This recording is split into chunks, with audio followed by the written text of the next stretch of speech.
తాడేపల్లిగూడెంలో పవన్ ఇచ్చిన పంచులకు వైసీపీ నుంచి కౌంటర్లు పెళ్తున్నాయి. తమ జోలికొస్తే వైసీపీ నేతల అంతు చూస్తానని పవన్ అంటే పవన్ రాజకీయాలకు పనికిరారని కౌంటర్ ఇచ్చారు మంత్రి జోగి రమేష్.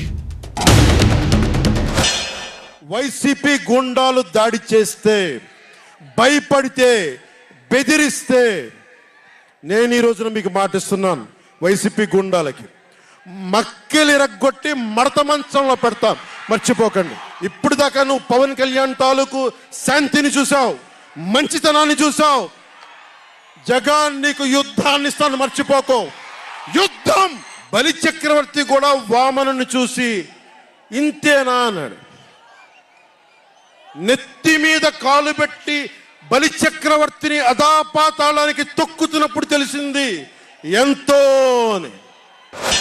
పవన్ కళ్యాణ్ నిలకడ మీద నిలబడే వ్యక్తి కాదు, రాజకీయాల్లో పనికి రాడు అని చెప్పేసి మేము చెప్తా ఉన్నాం.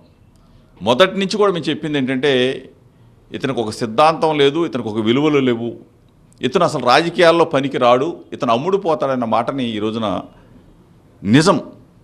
పవన్ కళ్యాణ్ అమ్ముడు పోయాడు అనేది మేం చెప్పట్లా. జనసేనకు సంబంధించిన ప్రతి ఒక్కళ్ళు కూడా రోడ్లు ఎక్కారు. జనసేనకు సంబంధించిన ప్రతి ఒక్క కార్యకర్త తిడతా ఉన్నాడు.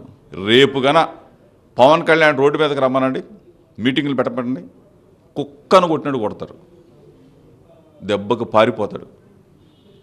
అసలు పావలా కళ్యాణ్ అంటే 25 సీట్లు వస్తాయి, కనీసం 25 కూడా రాలి, 24 సీట్లకు పరిమితం అయిపోయాడు. మరి ఇంత దిగజారిపోయాడు.